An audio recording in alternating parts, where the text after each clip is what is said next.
le CCFD travaille depuis près de 10 ans maintenant sur la problématique des paradis fiscaux. Parce qu'en fait, comme de nombreuses autres ONG, on a commencé à travailler sur les questions d'aide publique au développement, de dette et tous les mécanismes internationaux de solidarité. Et en réalité, on s'est rendu compte que finalement, les pays en développement perdaient chaque année 800 milliards d'euros par an en flux financiers illicites qui sont détournés dans les paradis fiscaux. Et ça, c'est 10 fois plus que ce qu'ils reçoivent en aide publique au développement. Et donc, il y a un vrai enjeu à réussir à mobiliser les ressources domestiques. Parce qu'en fait, quand on regarde bien, il y a beaucoup de pays qui sont finalement très riches, par exemple en matières premières, en pétrole, en gaz, en minerais ou en bois, et qui exploitent ces matières premières et qui les exportent, et qui devraient avoir les moyens de financer le développement de leur population et qui n'y arrivent pas du fait de ces mécanismes de pillage auxquels il faut mettre fin. Il y a plusieurs séries de mesures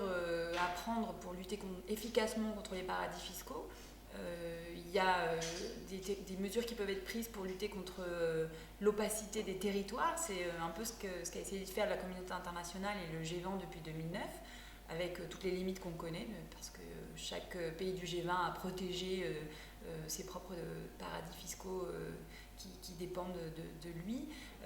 Mais il y a deux autres séries de mesures qu'on a jusque-là pas utilisées et qui sont très importantes. C'est de lutter contre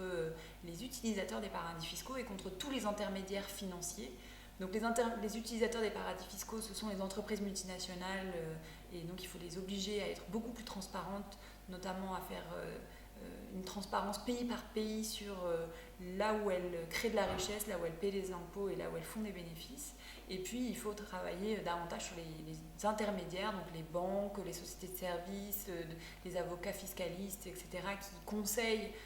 tous ces riches fortunés et ces entreprises multinationales pour se soustraire à l'impôt et les obliger à être plus transparents aussi et prendre des sanctions contre eux quand il y a des cas de fraude fiscale avérée.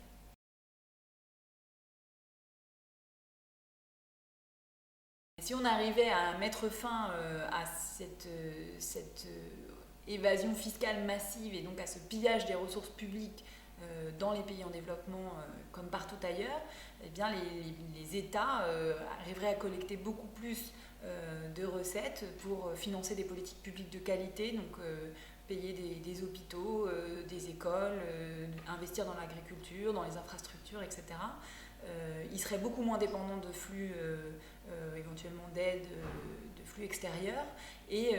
surtout ils seraient en capacité de construire des systèmes fiscaux beaucoup plus progressifs où chacun contribue selon ses moyens et où on ne reporte pas sur les plus pauvres les impôts qui ne sont pas payés par les plus fortunés et par les entreprises multinationales qui font de l'évasion fiscale.